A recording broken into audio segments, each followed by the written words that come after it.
It's real. It's real. You know the deal. You know the deal. Come on. Hey, it's Shanté. And I'm Natalie, and welcome to What's the Deal, a podcast powered by The Norfus Firm.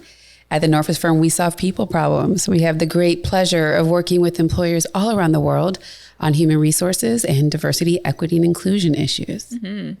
So, this is such a cool place to be in terms of this episode, because we've been talking so much lately about investing.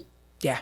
We've talked about investing, really in terms of a path to freedom. And so that might be investing your money in things. Mm-hmm. That might be investing in opportunities for like self-care or energetic, increasement. So investment obviously applies to a lot of different things. But because we've been talking about investment so much, I recently went to a conference that was investment centered. And one of the speakers was Jamari Pinkard, who is the CEO of Pronghorn. And I was so fascinated listening to Jamari speak, because he was talking about sort of what Pronghorn does. Mm-hmm. And I really love the way they've described what they do. So I'm just going to read it. They're a company dedicated to cultivating the next generation of Black founders, executive leaders, and entrepreneurs in the spirits industry.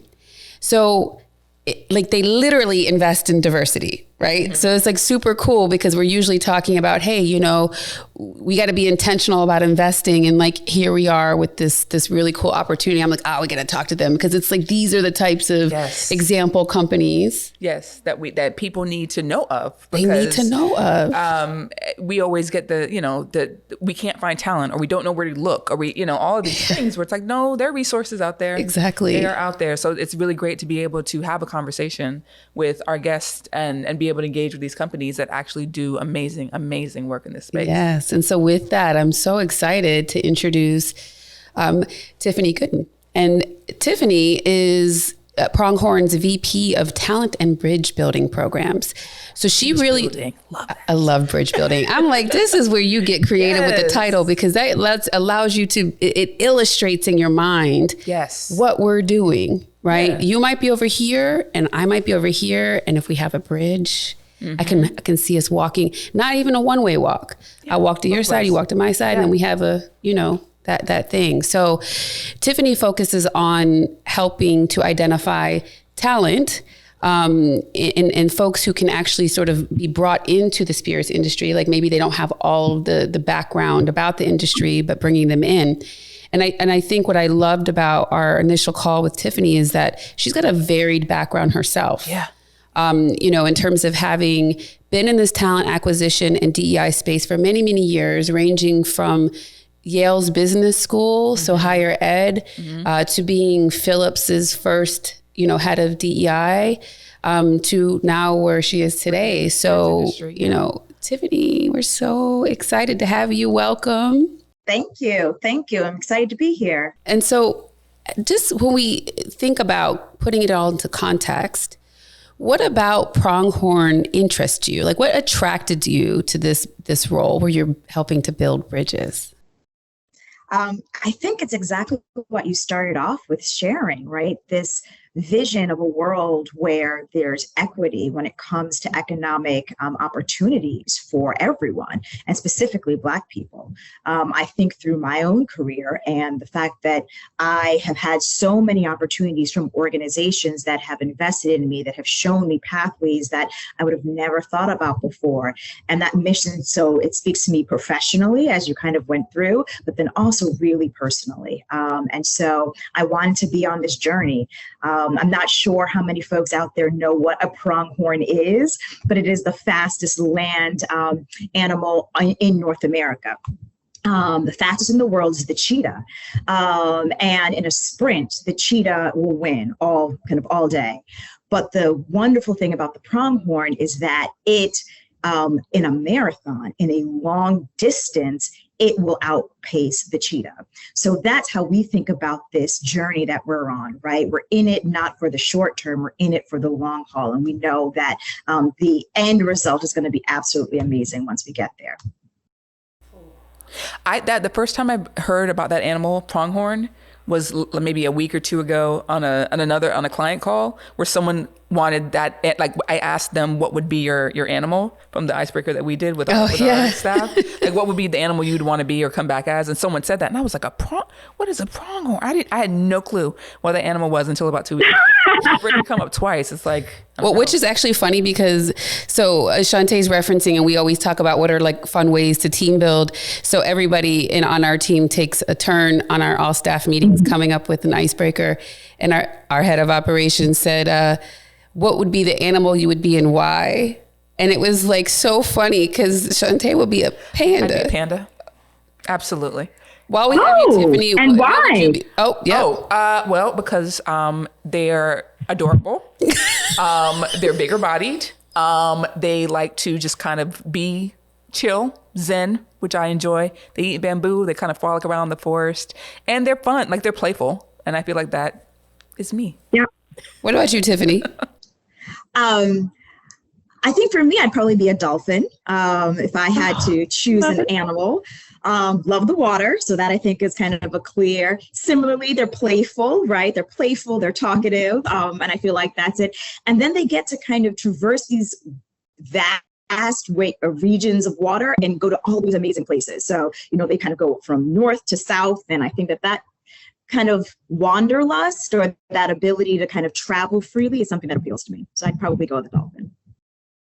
So I connect on that because my choice would be a bird. But I was told I needed to be a bird that wasn't prey. I didn't think about that when I chose bird. I just thought about it because I could fly everywhere I wanted to go. Mm-hmm. And again, that whole travel concept, and it feels like it would be very free to like fly around. All right, so we got off topic, but it's helpful to this point of connection. Exactly. All the things we talk about. But and so okay, so Tiffany, I love this idea that we just had an episode on intentionality, and it sounds like the work that you all do is being very intentional about helping to bridge the word. I see what you did there. See what I did there? That was cute. Bridge the gap, the talent gap, and so if you can really talk to us a little bit more about the thinking that the organization has around supplying talent, and then specifically feeling the need of quote unquote diverse talent or underrepresented talent. What's the approach there? What's the thinking behind the need to really support other clients and businesses in this way? Sure. So this is, I think, the really kind of exciting part, and intentionality is the kind of key word for us, right?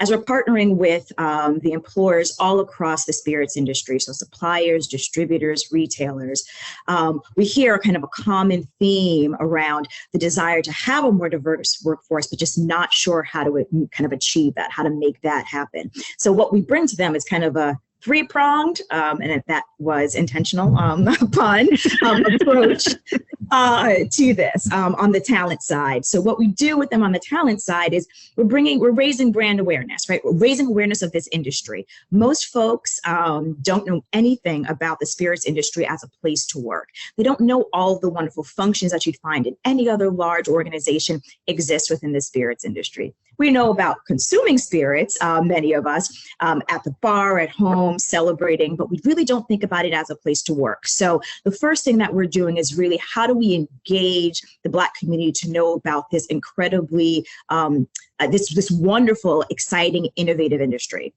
And then I think the second thing that we are focused on is really helping to, and this is where the bridging comes, right? Bridge the gap between folks who may want to go into the industry and the knowledge and skills that they might need in order to make that transition possible.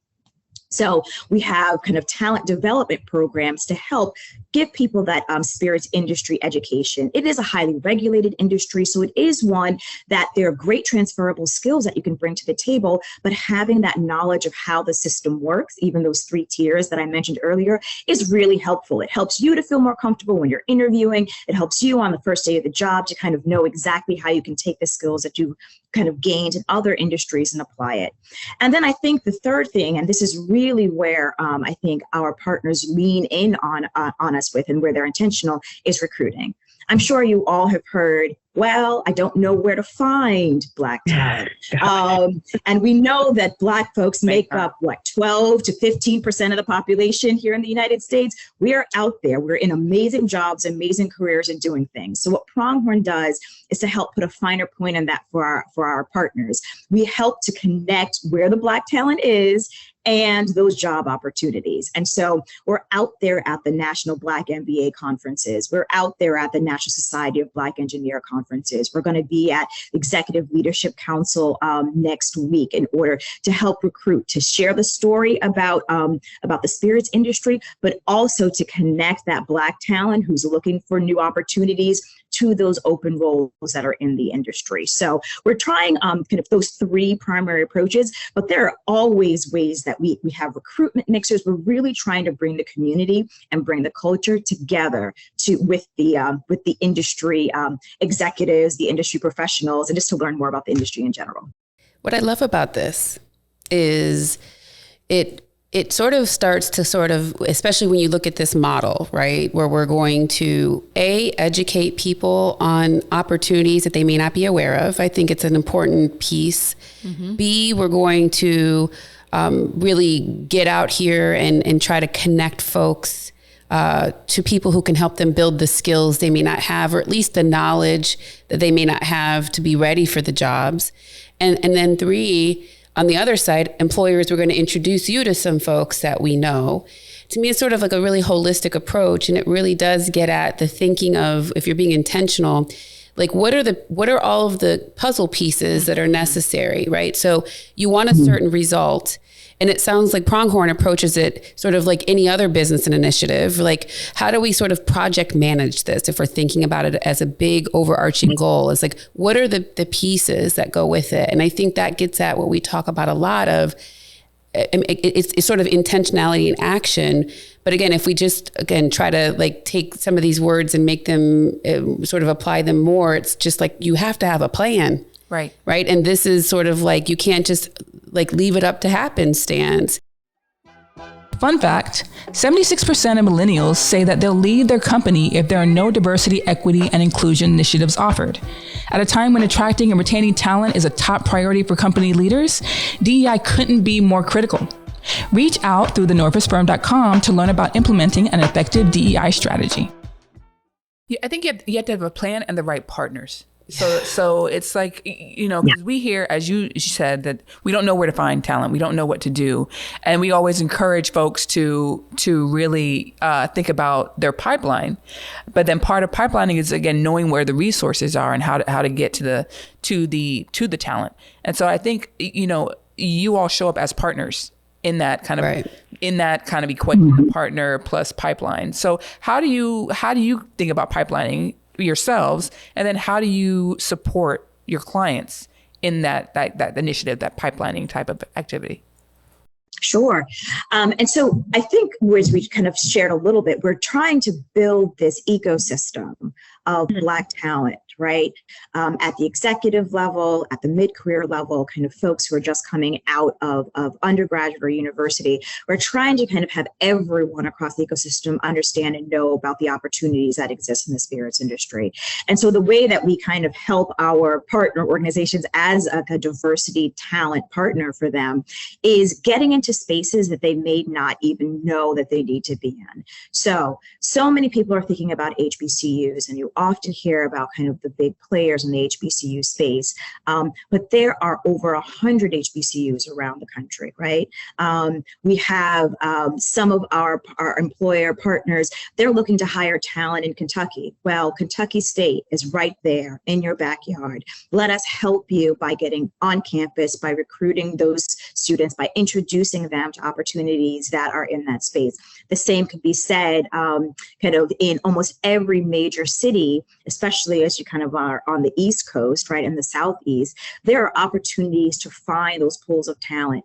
If it's not an HBCU, oh, do you know about Inroads? Do you know about kind of Prep for Prep if you're in the New York City area? Do you know about these organizations, the consortium for graduate study and management? We do, and we can help make sure that the folks who are going through that, this incredible talent, is connected to those opportunities and knows more about what you're able to do. So I think what we do is we serve as that kind of glue in between the employers and where we absolutely know that talent is vast pool of Black professional talent out there. We serve as that kind of connector between the two. And I think that's kind of that's where the magic happens. That's how we're able to answer that question about, well, I can't find the talent. Well, we know where that talent is. We know the networks that they are connected to. Let us help bring you all together. So there's so many important things about that. One, it hits on your point of having the right partner, right? Because you need a partner who has the expertise that you all have, right? You have to sort of come to like, and that gets at like, you need experts, yeah. Right? That gets at like, your partners really need to be experts in the work you're trying to accomplish. The other thing that comes to mind is something that we've talked about so much over the years, and I've been talking about, for a long, long time, is that because we have so much of these structural inequities that predate and pre-exist someone coming to your workplace, while employers don't have the job of fixing all of that, they do have to reach out sooner, right? So I think that's sort of what you're getting at is if you're going to, sometimes it's even pre-college prep programs, right? Where you're putting that sort of bug in people's ears earlier. It may not yield you an employee tomorrow, but if you sort of find a way to stay connected to people when you meet them sooner and you educate them sooner about the value proposition that your company offers, they're going to keep you in mind, and they're going to be someone that, will hopefully be a fan of you when they can work for you. Mm-hmm. And so I think what that sort of leads me to is, what's your reaction when people are like, but we need all these people like yesterday. We need like way more Black talent like yesterday. What's your reaction or the way in which you sort of talk to folks when they're coming with that sort of proposition? I think we were talking about the Pronghorn, right? This is a marathon, not necessarily a sprint, because what I do find, and this goes back to intentionality, is that you can recruit on college campuses kind of all day long. You can get really great college talent. But if you are not kind of nurturing talent within your organization, all you're going to do is see them kind of leave after 2 or 3 years. And then you're in the same position, and then you're going back to the well, and you're kind of doing it all over again and not really seeing kind of the movement that you want to see. You're not seeing the diversification of the workforce that you're really looking for. So I do think, in addition to thinking about kind of what you're doing for recruiting, we encourage our partners, our employer partners, to think about what sort of culture are you fostering within your organization. Let's connect with your ERGs, right? Understand a little bit better about what can we do to support a more inclusive culture within the organization. So it's not just kind of bringing in talent, it is also retaining the talent that you have within your organization. That's how I think we address that versus constantly thinking about getting talent kind of rotating through. Not to mention, you also there are reputational kind of risks that end up happening when talent comes. They don't feel like it's a very inclusive place. They don't see a path forward for themselves in the organization, and they cycle out. Then it makes it potentially a little bit more difficult to get that next hire to kind of come into the door. So I think that it is not just stopping at recruiting, but it's also thinking and kind of looking inward and thinking, what can we do to make sure that this is a really inclusive and supportive place where everyone feels a sense of belonging. So yes, we can try to help you find that talent, but I would say maybe shift that question a little bit if I were talking to an employer around, don't think about kind of necessarily how much more talent can you get in the door, but what can you be doing also to retain the talent, the really wonderful talent you have. A word. And we did not pay her to say this, y'all. Okay, we didn't. But we talk about. Am I kind of reiterating? Yeah, I mean, we talk about it a lot because it's like, if you focus on doing it well in the first place and thinking about the life cycle of an employee. Recruitment is like one small part, hopefully, of the life cycle of that employee. And so when I'm listening to you, it just brings me back to, you got to think about the full cycle. Like, if you're looking at a circle, you can't just do like 1/8 of the circle and be like, okay, so like, what's the deal? Yeah, it completely ties it back to the investing. This is an investment in the long people. Yes, okay, so they're short-term investments and they're long-term investments financially, right? We get that. But if any of the like training that we get around investing, it's the mindset of it is for the long haul. Regardless of the strategy, you want to be in it. Right. And you want it. It's a constant activity, and you're constantly like, okay, looking at how are things performing, what's happening with our numbers, how are we growing, or where are we not? So you're investing time, you're investing energy, you're investing money, and it really is like, more than just the actual tangible thing. It's really all the energetic things that go into that as well, which speaks to the investment piece, I think. Oh, absolutely. And I think that, especially the way, Tiffany, you've been describing it, investment is a very holistic word, right? It's not just the dollar investment. So, Tiffany, when we talked last week, one of the things that really came to me in listening to you sort of talk about this work is this concept of access. One of the things that was really sort of clear to me in my in-house role as a chief diversity officer, especially just because we had a focus on Black business owners, is that there's an access issue often, right? And it might be access to information, it might be access to resources. And I think sometimes employers are not even sort of aware of that barrier, right? How would you say that the work that Pronghorn does addresses access? I mean, I think that's kind of built into all of the programs that we've created, right? We're thinking about what's the barrier that folks are having and getting in. I'll use a really great example. We have a program that we call Spirits Prep, and it's meant to prepare mid-career professionals to enter into the spirits industry, specifically into kind of the corporate areas within the spirits industry. And the way that we came up with this program was that we talked with our employers. Where are we seeing, like, you going out there to recruit talent, where are you seeing the disconnect? Where are they not coming in at the very beginning? Are you having them in your interview process and you're losing them there? Are you giving offers and they're kind of dropping out there? Really understanding kind of like the data. So that's a little bit hard. That's like I think a first step that for some employees is a little bit hard to kind of look inward and see, okay, where are we seeing this kind of leakiness in the funnel? And then building a program that's going to open that up, that's going to provide access. So we're hearing, well, one of the things that we heard was that oftentimes in the spirits industry, there is an expectation that you have previous spirits experience in order to be able to get into the industry, right? Spirits industry is not alone in this. As you mentioned, I've kind of worked across many other industries, and this is something that I think, especially for regulated industries, it's a phrase that you hear pretty often. Well, the challenge with that, if you're really trying to diversify your workforce, is that if you already have a small population of Black people, of people of color, or people from underrepresented backgrounds, and you require them to have that experience or that education beforehand, then you're just really kind of shifting seats. You're not really bringing anyone else new. You're not opening up access. You're just kind of moving people from one organization to another. So we thought to ourselves, what can we do to kind of break that cycle? And so we partnered with the kind of trade association for the spirits industry to say, what are the key concepts that folks who are going into the industry need to know? So let's provide access to Black talent who has amazing technical skills, but let's fill in that gap of that education that they may not be familiar with, the lingo that they may not be familiar with. And then that kind of access to that knowledge will help them to be much more successful when they're trying to make that transition.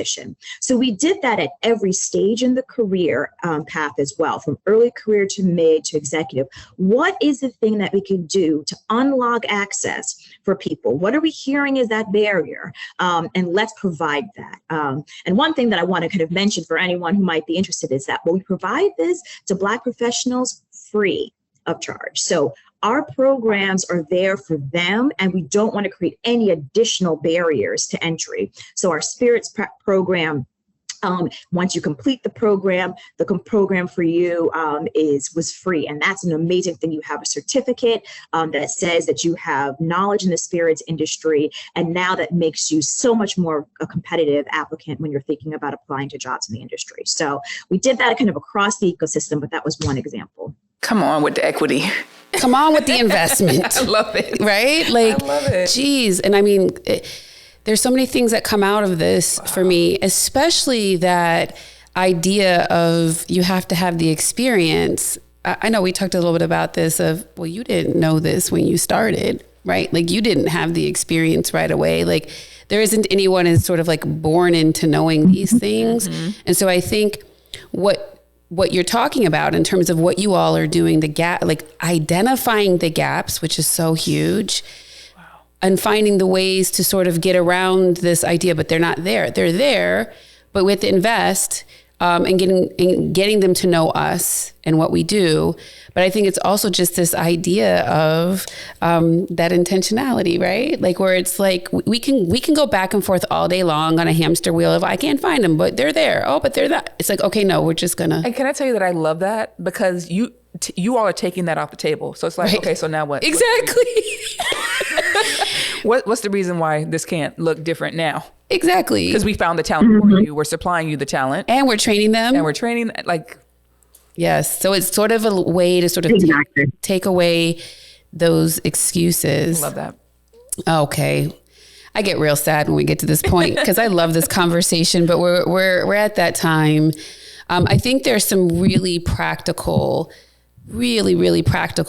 ways in which Pronghorn is showing up that I really hope folks can learn from, because if you sort of like, I think you had talked about at some point, this idea of you're creating a template, right? Like this concept doesn't only work in spirits industry. Right. To put it in the positive, this concept would work across multiple industries, right? And so I really applaud your efforts, and I love, again, I'm so in love with this title of a bridge builder because it's really what we continue to talk about when it comes with the equity and the like. So if we kind of wrap here in terms of like, what is sort of the key takeaways from all of this? I think the first is, as we often say, you got to be intentional. And what intentionality looks like here is understanding data, right? What is the story here and the problem you're trying to solve? What are the gaps in getting from where you are to where you want to be? Yep. Right? That's that intentionality piece. Be willing to educate. That's two. I have one thumb up, but it's really two at this point. Educate folks, right? Everyone may not be aware of what you do. Get to them sooner so that you can build this pipeline and you have fans before they might be ready to work for you. And three, investment looks like multiple things, but really around creating resources to people. And when you're creating resources for them to be impactful, they have to also break down barriers that people experience, right? And so, wow, Tiffany, we really appreciate just how practical you are and all of the sort of value you brought to today's conversation. For those listening, yeah, you could find us on our website, thenorfusfirm.com, under podcasts. You can go to YouTube and subscribe. You can find us on all the socials. All of them. Instagram, TikTok, Facebook, LinkedIn. And like and subscribe. You can find us on Apple, Spotify. I feel like we're everywhere. So just... we're out here in these streets, do y'all. Google search. Yeah, exactly. Yeah, and if you have topics that you want us to cover, please DM us, send us messages. We're happy to give you what you need. Yeah. All right, y'all. See you soon. Bye. Here it is. Diversity, equity, inclusion, and leadership. That's the deal when you know what you're dealing with.